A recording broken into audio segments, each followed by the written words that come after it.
સૌથી મોટો પ્રોબ્લેમ છે? ના, આ પ્રોબ્લેમ જ નથી. 300 ધર્મો કે 3000 સંપ્રદાયો એ પ્રોબ્લેમ જ નથી. એ તો દરેક માણસને જે રીતે જમવું એ રીતે જાય. પણ સૌથી મોટો જે પ્રોબ્લેમ છે, અને આપણા દેશની જે 80% પ્રજાને જે એક આખો નેરેટિવ સેટ થયો છે, જ્યારે અને એમાં સામાન્ય માણસને, ગરીબ માણસને, મધ્યમ વર્ગના માણસને ખબર જ નથી પડતી અપ ટુ 30 સ્ટુડન્ટ્સ. આજે ધર્મ કરો એ કોઈ પણ ધર્મ સંપ્રદાયના હોય તો એ એમ જ કહે છે કે વસ્તી વધા, આપણા સમાજની વસ્તી ઓછી થઈ. દરેક ધર્મ સંપ્રદાય એ કોઈ પણ હોય તો કે 2 બાળકો 3 બાળકો હોવા જોઈએ, એક બાળકથી ના ચાલ. બીજી બાજુ જે નેતાઓ છે, લગભગ નેતાઓ એમ કહે છે કે આપણી વસ્તી ઘટી રહી છે, આપણે આપણી વસ્તી વધારો.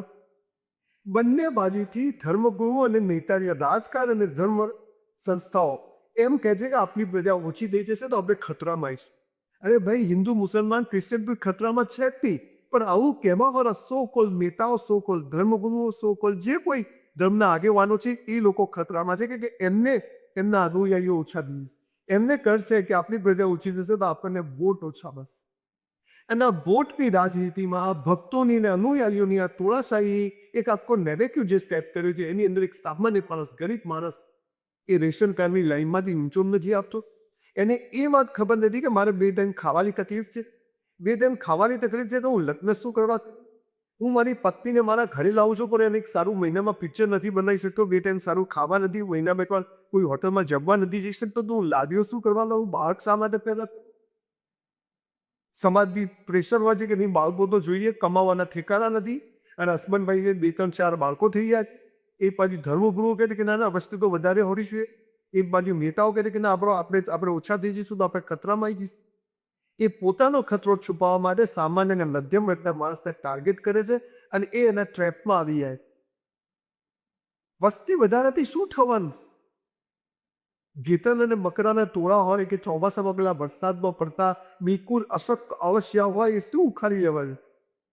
અને એક સામાન્ય માણસને ખતરો છે નો, એને 2 ટાઈમ ખાવાની તકલીફ છે, એ જ ખતરો છે. તો બીજો કયો ખતરો ધર્મ સંપ્રદાયમાં આવવાનો?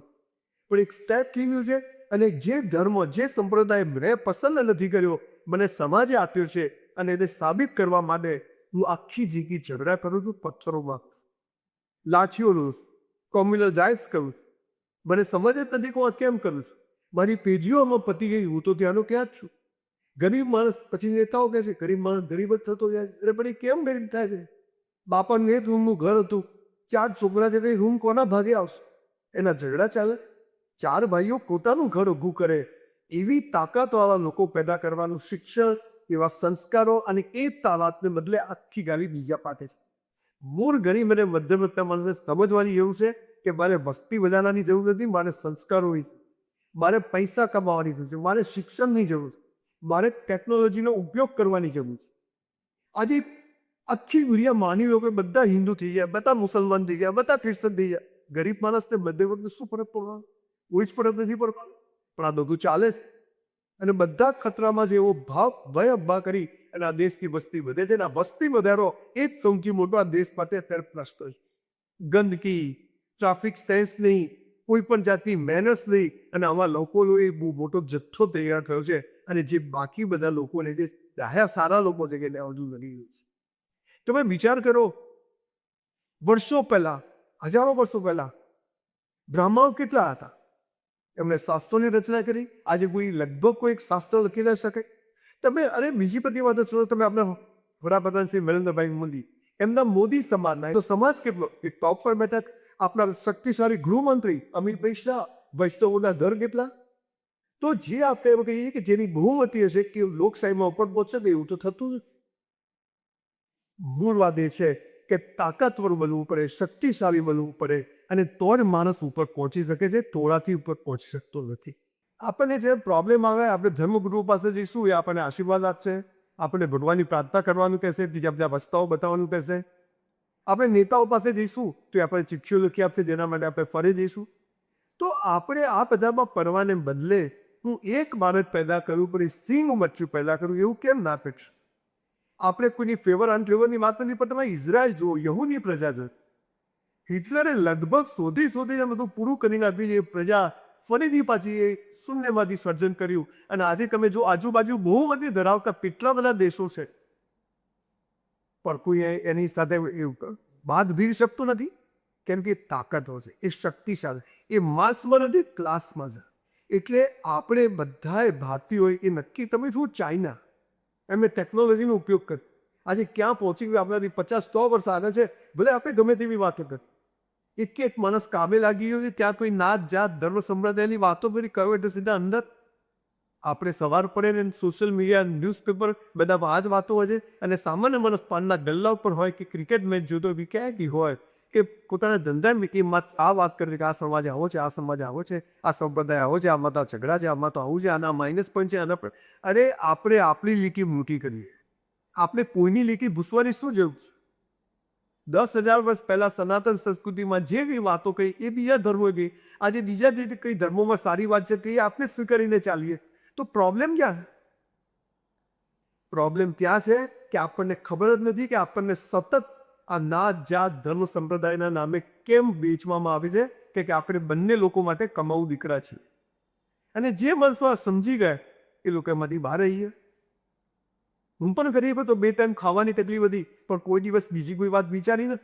માત્ર એક જ વાત કે પૈસો કમાવો. આજે લોકોને 20,000 રૂપિયા કમાવાના ઠેકાણા નથી અને લોકો ધર્મ સંપ્રદાયની નેતાઓની વાતોમાં આવી જાય છે અને પછી એના માટે ઝઘડા કરવા માટે ઊભા થઈ જાય. આ દેશનો સૌથી મોટો પ્રશ્ન ધર્મ સંપ્રદાયો નથી, હિન્દુ મુસલમાન નથી, કોંગ્રેસ ભાજપ નથી, પણ એક સામાન્ય માણસ એ લગ્ન કરે કેમ કર્યા, બાળકો પેદા કર્યા તો કેમ કર્યા એ એને સમજ જ નથી. અને 4 પેઢીથી એ આ ધર્મ સંપ્રદાયને પાર્ટીઓના નામે શહીદ થતો જાય છે અને એની પદ્ધતિ ક્યારેય થતી નથી. એને તો હંમેશા રશનગરની લાઈનમાં જ રહેવાનું છે.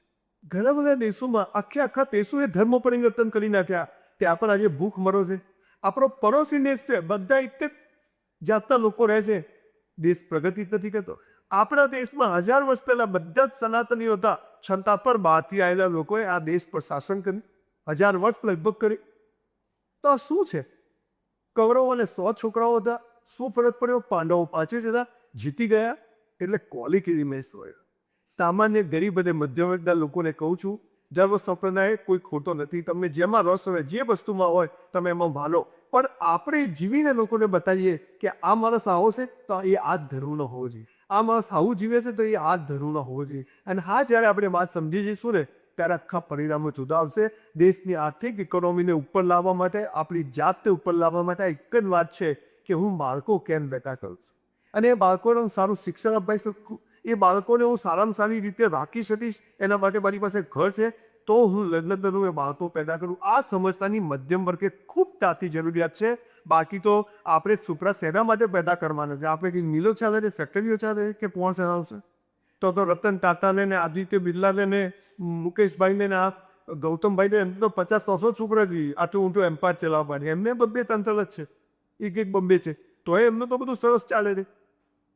મેનેજમેન્ટ, પાવર, શક્તિ, સંસ્કાર, સાચી વાત ખાતે ઊભા રહેવાની તાકાત અને આ બધું શિક્ષણથી આવે. જ્યાં સુધી શિક્ષણ નહીં આવે, સ્કિલ નહીં આવે જીવનમાં, ત્યાં સુધી તમે ગમે તે ધર્મ સંપ્રદાયમાં માનો, તમારી સ્થિતિમાં કોઈ જ ફરક પડવાનો નથી. અને એક બાજુ ધર્મગુરુઓ તમારું શોષણ કરશે અને એક બાજુ નેતાઓ તમારું શોષણ કરશે. તમારે તો ત્યાં જ રહેવાનું છે. એટલે જાગવાની જરૂર છે, માનવાની નહીં પણ જાણવાની જરૂર છે કે આમાં સાચી વાત શું છે. ફરીથી એકવાર, આ દેશ માટે ધર્મ સંપ્રદાયો પ્રશ્ન નથી, ખરો પ્રશ્ન છે ગરીબ અને મધ્યમ વર્ગનો માણસ સમજ્યા વગર લગ્ન કરે છે, સમજ્યા વગર બાળકો પેદા કરે છે, કેપેસિટી વગર બાળકો પેદા કરે છે અને પછી કહે છે કે સરકાર બી કરતી નથી. સરકાર ક્યાંથી કરે? ધર્મગુરુઓ ક્યાંથી કરે? બધાને પોતપોતાનો સ્વાદ છે. એવા સમય એક સામાન્ય માણસની જિંદગી, સામાન્ય જન્મે છે, સામાન્ય